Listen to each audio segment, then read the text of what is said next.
계엄군이 국민의힘 정책위 의장실 유리창을 깨고 진입할 때 바로 옆방 원내대표실에 있던 추경호는 꼼짝도 하지 않았습니다. 공소장에 드러난 윤석열과의 통화 내용, 그리고 박성재 수첩에서 나온 계엄 정당화 논의까지 그 충격의 전말 지금 바로 확인하시죠. 영상 시작 전 구독 부탁드립니다. 그냥 황당한 거예요. 네, 그러니까 이게 경우에 따라서는 추경호 원내대표를 필두로 해서 자당의 다른 의원들한테 수사가 확대되고 그리고 차단하려고 하는 거겠죠. 그쵸, 차단하거나 또는 차단하지 못하더라도 이거 정치적 수사요라는 프레임을 만들고 싶겠죠. 근데 그게 통하겠습니까? 안 통하죠. 네. 지금 보세요. 예? 작년 10월 1일에도 박종근에게 계엄 이상의 것을 얘기했다는 거 아니에요. 데려와라 쏴버리겠다. 그러니까. 이건 계엄도 아니에요. 네. 살인이에요? 그냥 살인이에요. 네. 군 병력을 동원해서 그냥 살인하겠다는 거예요. 그렇죠. 과거에 군사정권도 생각하지 못했던 거거든요. 예. 이런 얘기를 막 하던 사람이잖아요. 국민의힘 대변인이 이거 친구끼리 하는 농담이다. 황당한 친구끼리 총으로 머리 친구가 쏴버리겠- 아니잖아요, 근데 네. 그 사람들이. 그러면 네. 그 추경호 원내대표하고도 네. 계엄 일주일 전에 저녁을 먹었다잖아요. 그쵸. 아무 얘기 안 했을까요? 당연히 했을 거라고 했을 봅니다. 거고 예. 또 하나 예. 국회에 군대를 집어넣을 것을 생각하고 있었던 예. 국회가 가장 군사력을 많이 투입하는 곳인데 네. 국회에 그렇게 군사를 보내면서 작전 성공을 위해서 그 당시 여당인 국민의힘의 협조나 도움이 필요 없다고 생각했을까요? 당연히 필요하죠. 필요하다고 예. 생각했겠죠. 비상계엄 해제를 하면 안 되었었어요. 맞아요. 국민의힘은. 맞아요. 협조하면 안 됐었어요. 어떻게든 이 시간을 끌어서 맞죠. 비상계엄 해제가 안 되는 네. 상황에서 필요하면 2차, 3차 추가로 비상계엄을 해서 맞아요.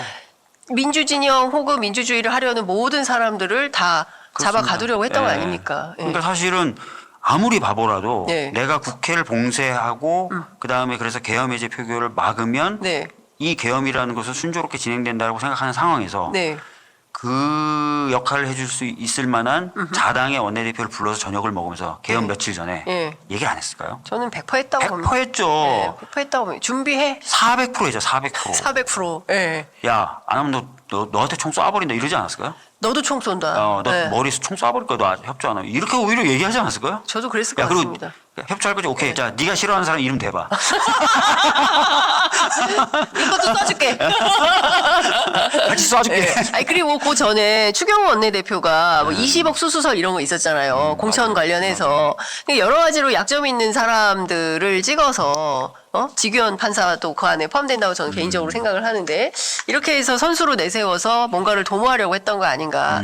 그래서 그와 관련된 사람들이 모두 떨고 있는 거 아닌가. 이제 이런 생각을 하게 됩니다. 자, 그러면 오늘 첫 출발은 추경호로 해볼까 하는데요. 추경호를 이정재 판사가 구속 기각을 하지 않았습니까? 네. 야, 그런데 특검이 추경호의 공소장을 국회에 보고를 해가지고 이 공소장이 지금 세상에 지금 공개가 되고 있는데, 야, 보면 볼수록 이거를 이정재 판사는 그러니까요. 어떻게 구속 기각을 했을까? 디테일을 알면 알수록 이정재 대단하다. 대단해 기백이. 이거 어떻게 감당하려고 이거를 기각을 했나 싶어요. 네. 자, 제가 하나하나 짚어보도록 하겠습니다. 2024년 12월 1일 윤석열이가요 김용현이에게 계엄 계획을 알려줍니다. 이틀 전에 12월 1일에 네. 구체적 계엄 계획을 윤석열이가 김용현한테 알려줘요. 그리고 나서 윤석열이가 추경호한테 전화를 해. 알려주고 바로 전화합니다. 네. 그 전화 내용이 공소장에 적혀 있거든요. 소개 부탁드립니다. 자, 제가 오늘 민주당이 반국가적 행위를 한다는 기자회견을 할 겁니다. 라고 추경호가 윤석열한테 얘기를 합니다. 자, 그러니까 윤석열이 그래, 알겠다. 이렇게 이제 저렇게 얘기를 끝내죠. 했죠. 네. 자, 그러면 실제 추경호가 기자회견을 했을까? 실제 기자회견을 합니다. 이 기자회견은 제가 볼 때는 계엄의 정당성을 미리 확보해주는 기자회견으로 느껴집니다. 보겠습니다. 그동안 민주당은 국회 다수당의 위력을 악용하여 입법 폭주, 보복 탄핵, 특검 겁박으로 국정 흔들기, 국정 회방 놓기를 일삼아 왔습니다. 본인들 입맛에 맞는 수사, 감사 결과가 나오지 않았다고 해서 분풀이식 탄핵 카드를 쓰는 것은 국가기구에 대한 명백한 입법 테러입니다. 와. 바람 싹 한번 잡아준 거야. 그러네. 저기서 말한 저게 계속 윤석열이 계엄의 이유라고 얘기를 하고 있잖아. 맞아요. 똑같은 내용이 들어가 있잖아. 국가 기구를 향한 입법 테러. 맞지? 와. 이렇게 쓱 도와준 것처럼 보이죠? 네. 맞죠? 자, 그러고 나서 12월 3일이 옵니다. 네. 윤석열은 계엄 선포했죠. 그런데 추경호 일당은요, 12월 3일 밤에 국회 본회의장에 들어가 있는 의원들을 끌어낸 것이 맞습니다. 12월 3일 밤 11시 22분 윤석열은 추경호에게 전화를 걸어서 2분 5초간 통화를 했죠. 네. 그 공소장에 적혀있는 통화 내용 살펴봅니다. 자, 계엄에 오래 안 갈 거니까 걱정하지 마라. 내가 이제부터 잘하겠다. 이렇게 얘기를 했어. 윤석열이. 이 추경호가 여기에 대해서 뭐 반발하거나 반대하거나 그러지 않았어. 그렇죠. 네. 그러니까 이게 지시가 내려졌고 추경호는 거기에 따른 것으로 보이는 거예요.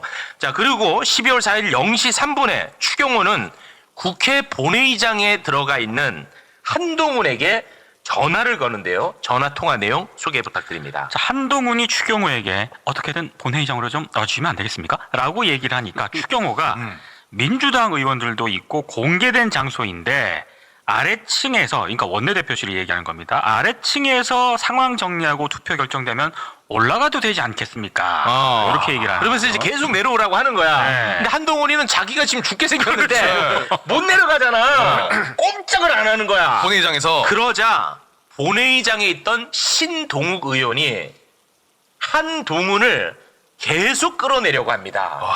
대화 내용 소개 부탁드립니다. 자, 두 차례에 걸쳐서 한동훈에게 연락을 하는데요. 아니 대화를 하는 거예요. 대화를 하죠. 본회의장 이탈을 그렇죠. 계속 요구하면서. 그러니까 직접 그렇죠. 자, 우리 당이 하나의 행동을 해야 한다. 의견을 모아서 입장을 정리해야 한다. 이게 무슨 얘기냐? 내려가자. 그렇습니다. 이렇게 지금 계속 얘기를 하는 거예요. 그렇습니다. 그래서 이런 일련의 과정 결과 국민의힘 소속 국회의원 4명이 이탈을 해서 표결에 참석하지 않습니다. 그렇죠. 4명 끌어내는데 성공한 거예요. 맞습니다. 그렇죠. 물론 다른 사람들은 아예 진입 못하게 했던 거고 그렇죠. 장소를 옮겨서 끌어낸 건 4명이 맞는 거야. 네. 근데 또 처음 한 사실이 있는데요. 12월 4일 0시 30분 우리가 많이 봤던 장면인데요. 계엄군들이 국회 본청 유리창을 깨고 막 들어가는 장면 우리 많이 보지 않았습니까? 아 맞아. 그게 12시 반. 12시 반이에요. 네. 그게 어디였냐면 국민의힘 정책위 의장실이었어. 그 유리창을 깨고 들어가는데 네. 그 장면을 일단 잠깐 좀 보겠습니다. 아 시끌벅적하고 난리도 아니네. 네.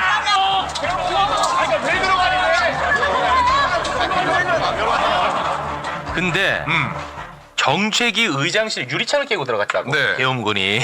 근데 바로 옆방에 추경호가 있었어. 그렇죠. 이거를 기각한다고? 근데 이 난리통을 그러면 당연히 알 수밖에 없는 당연히 알 수밖에 없지. 군인 들어온다라는 것도 그렇습니다. 군합발 소리가 다 들렸다는 거예요. 근데 이게 상식적으로 와. 자기가 옆방에 있는데 정책위 의장실 유리창을 깨고 들어오면 예. 본능적으로 만약에 이게 계엄 상황이라는 걸 알았으면은 안전을 위해서 저 같으면 무조건 본회의장으로 뛰어 들어갈 것 같아요. 그렇습니다. 의원들이 거기 있으니까. 네. 근데 추경호 원내대표가 방에 있었어. 방에 계속 있었어요. 그 되게 중요한 포인트야. 네. 추경호는 이 계엄군이 나는 해치지 않는다는 맞습니다. 믿음이 있는 거예요. 그렇죠. 같은 편. 네. 야 그럼 검사님 이거를 기각을 했어. 그러니까 지금 와. 제적 2분의 1 이상으로 계엄 해제를 하잖아요. 네. 그러니까 계엄이 성공하려면 군인도 있어야 되고 국무회의 의결도 있어야 되지만 사실 국회 해제가 없는 것이 굉장히 중요한 조건인데, 그렇습니다. 그러니까 국회에서 도움을 줄 수 있는 사람은 당시 이제 한동훈 대표야 이제 약간 각을 세우고 있었고, 그리고 추경호가 국회와 연결한 유일한 통로인데 국회를 장악하는 것은 추경호를 통해서 가능한 상황이라는 것이 지금 공수사실에 드러난 거거든요. 그런데 문제는 일단 제적 2분의 1 이상이 찬성을 해야 해제가 되는데 한 사람이라도 일단 줄여야 되고, 그 다음에 이게 지금 민주당이 혹은 국회가 입법 폭주를 해서 계엄을 한다는 그런 명분을 내걸었잖아요. 그러면 계엄 해제도 사실은 국민의힘 한 명이라도 섞이면 그 명분이 떨어지는 거예요. 아 그러네. 그래서 국민의힘조차도 몇 명이 해서 계엄 해제를 시켰다고 하면 이 계엄의 어떤 정당성이 당연히 없지만 그나마 그러네. 없어지는 거예요. 그러니까 아예 국민의힘과 민주당의 대결처럼 해서 이거 굉장히 일리 있다. 계엄은 이제 그러네. 그러니까 어떤 자기들이 국가를 뭐 어떻게 하려는 세력이고 아. 민주당에 맞선 거다 이렇게 프레임을 가져가려면 민주당이 섞으려는 그러네. 거죠. 저는 그렇게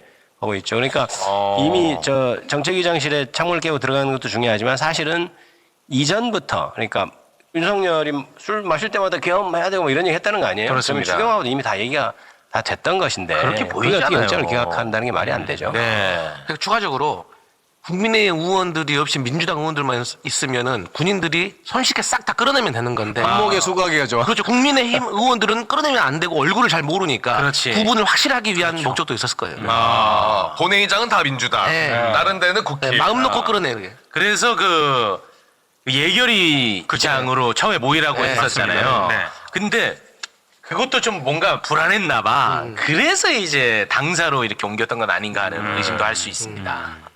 어차피 뭐 찬성하는 인원수는 이름이 다 뜨거든요. 저거는 이게 인사에 관한 투표가 아니기 때문에 그러니까 이제 국민의힘 의원들이 한 면에 섞여 있으면 아마 곤란했다 이런 생각이 좀 드네요. 네. 그러니까 원내 지도부 소속 의원들이 예결위나 본회의장에 있던 사람들한테 당사도 당사인데 아까 얘기하신 것처럼 불안하니까 원내 지도부는 원대실에 있다, 원내대표실에 있다. 여기가 제일 확실히 우리끼리 있어야 된다. 그래서 이쪽으로 했나 아니 보네. 그리고 신동욱 의원도 보면은 아니 의견을 통일할 게 뭐가 있습니까? 그러니까요. 그렇습니다. 계엄은 해제해야죠. 예. 뭐 어떤 당에서 어떤 의견을 통일하고 어떻게 행동해야 된다. 당연히 해제하려면 본회의장으로 가는 게 맞죠. 그렇습니다.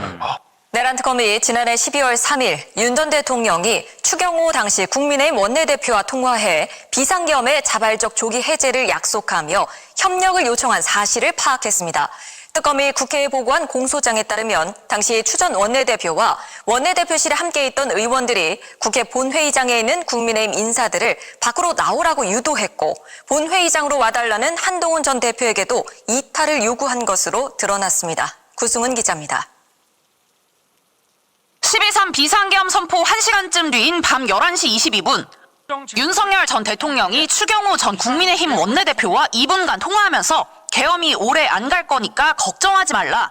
내가 이제 잘하겠다고 말한 것으로 내란 특검은 파악했습니다. 이때 추 전 원내대표는 계엄에 반대하지도 우려를 표명하지도 않고 윤 전 대통령의 요청에 따르기로 했다고 특검은 공소장에 적시했습니다. 추 전 원내대표가 홍철호 전 대통령실 정무수석, 한덕수 전 국무총리와도 연달아 통화하며 계엄 선포 취지를 파악하면서도 이 같은 통화 내용을 의원들에게 공유하지 않았다고 봤습니다. 의원들이 계엄의 위헌 위법성을 인식하고 계엄 해제 표결에 참여할지 결정할 수 있는 중요한 정보인데도 알리지 않았다는 겁니다. 또 12월 4일 오전 0시 3분쯤 어떻게든 본회의장으로 와달라는 한 전 대표의 요구에 추 전 원내대표가 거기에 더불어민주당 의원들도 있고 공개된 장소인데 원내대표실인 아래층에서 여러 상황을 정리하고 투표가 결정되면 올라가도 되지 않겠냐라며 사실상 이탈을 요구했다고 특검은 판단했습니다.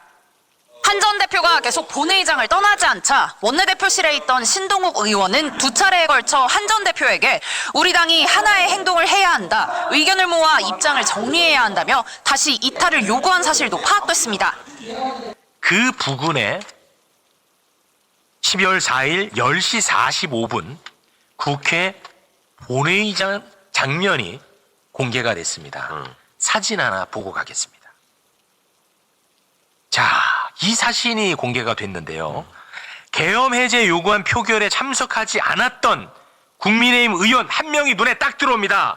바로 신동욱인데요. 신동욱이 누구냐? 그냥 국회의원이 아니에요. 추경호 원내대표와 함께 일을 하는 원내 수석 대변인입니다. 그런데 이 자가 실제 계엄 해제 요구한 표결에 참석을 하지 않았어. 네. 그런데 국회에는 떡하니 있잖아. 계속 안에 있었어. 그런데 이 본회의장 바로 옆에 추경호는 원내대표실에 있었어. 그러니까 신동욱이가 카운팅해가지고 숫자제로 들어온 거죠. 추경호한테 보고했던 것 아닌가? 이런 의심이 되는 거예요. 합리적인 의심이죠. 당시 비슷한 시각에 있었던 의원들이 신성범, 박수민, 주진우 의원 이런 의원들이 있었는데 이분들은 다 투표에 참여했거든요. 네. 근데 신동욱 의원은 불참했습니다. 그러니까 더 의심을 받는 거죠. 신동욱이 그냥 국회의원이 아니라 원내 수석 대변인. 맞습니다. 그러니까 추경호와 소통하는 사람, 그렇죠. 함께 호흡하는 사람인 네. 거야. 근데 하필이면 바로 옆에 추경호 있었고, 네. 이 사람은 표결에 참석 안 했고, 안 했고. 근데 45분 봤더니 있고. 어떻게 할 거예요? 그러게 말이에요. 자, 그리고 이걸 다시 그러면 재구성을 한번 해볼게요. 자, 윤석열이 10시 30분에 계엄 선포를 합니다. 그 직후 국민의힘 의원들이 들어가 있는 텔레그램 방도 난리가 났더라고. 이번에 이게 공개가 됐거든요. 그 텔레그램을 잠깐 올려주시겠습니까?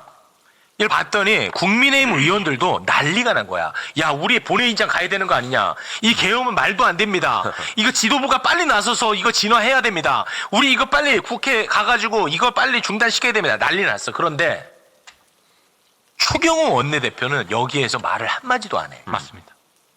추경호. 네, 전혀 얘기를 동작 안 해. 하더라고. 그리고 추경호 원내대표가 국민의힘 의원들한테 의총 장소를 고지를 하는데 5번을 바꿔. 네. 그렇죠.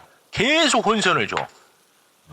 그리고 추경호 원내대표가 0시 29분과 38분에 우원식 국회의장에게 전화를 해서 표결 시간 좀 늦춰달라고 얘기를 해. 네.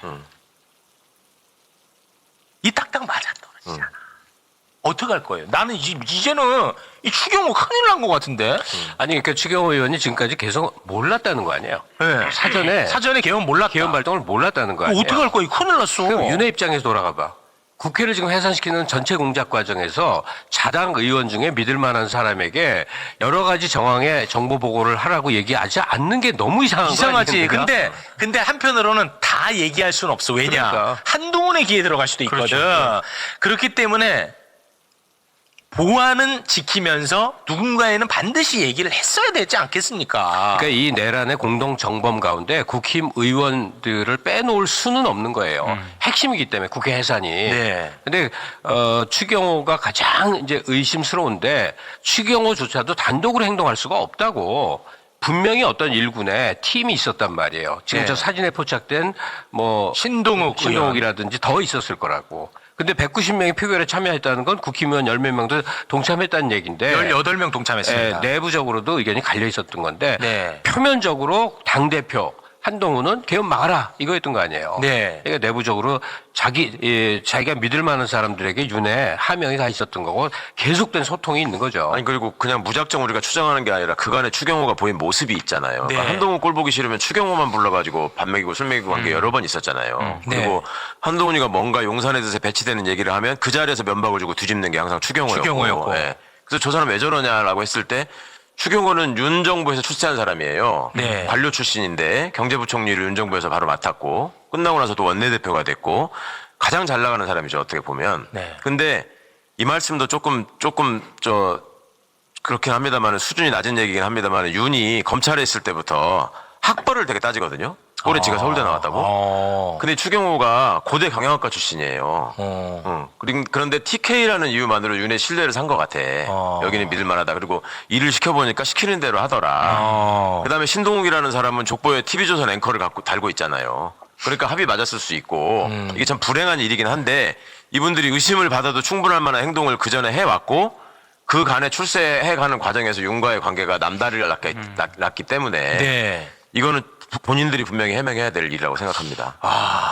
나 대통령하고 이렇게 명태균을 통화했어. 통해서 그때 뭐 지금 대통령실에 취업한 사람도 있듯이 그렇죠. 2022년 6.1 지방선거에서 공천을 자신 혹은 자신의 가족이 받으려고 돈을 싸들고 온 사람들이 있었다는 거예요. 예. 이렇기 때문에 이제 그런 것들을 보면 이 지금 녹음 파일의 내용이 뭡니까?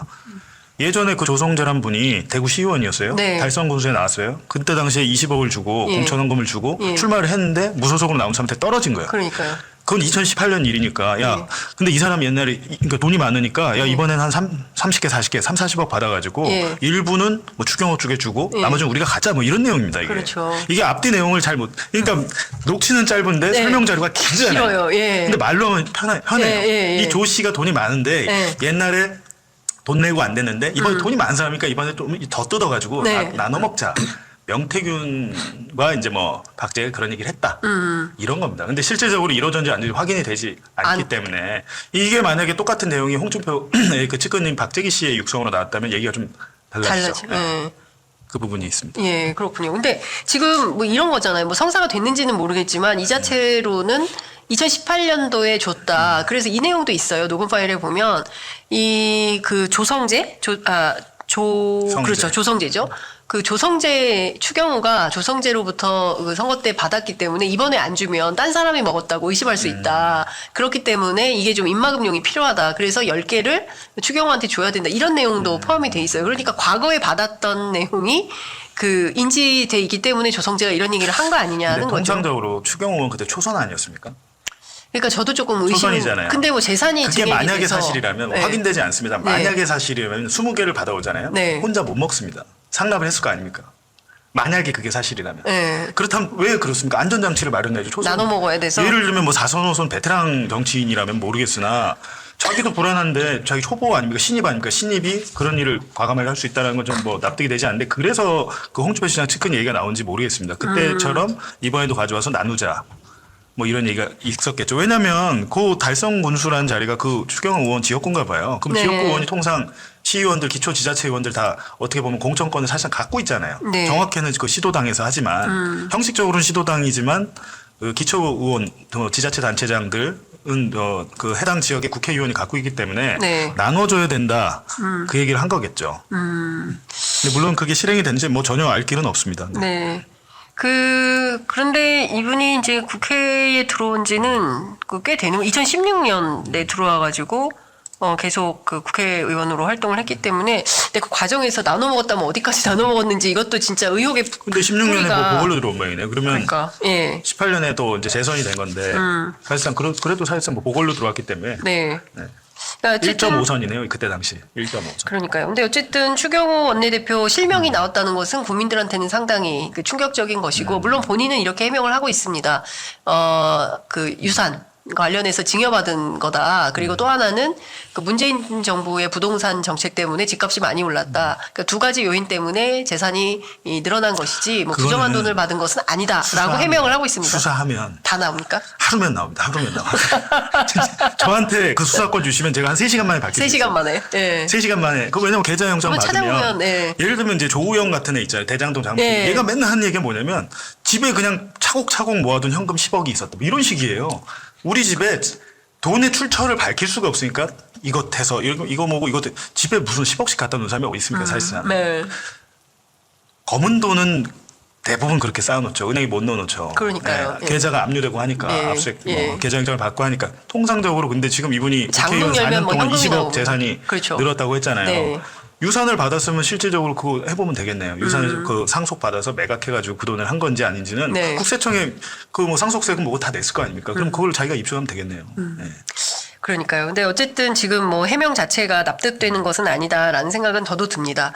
그런데 근데 명태균 그렇다고 해서 그걸 만약에 받았어요. 만약에 받았다 그러면 그거를 은행에 차곡차곡 5억씩 4년 동안 넣었을까? 그것도 아닌 것 같기도 하고. 그러니까 그러니까요. 그거는 수사해보면 네. 간단하게 나오는 거죠.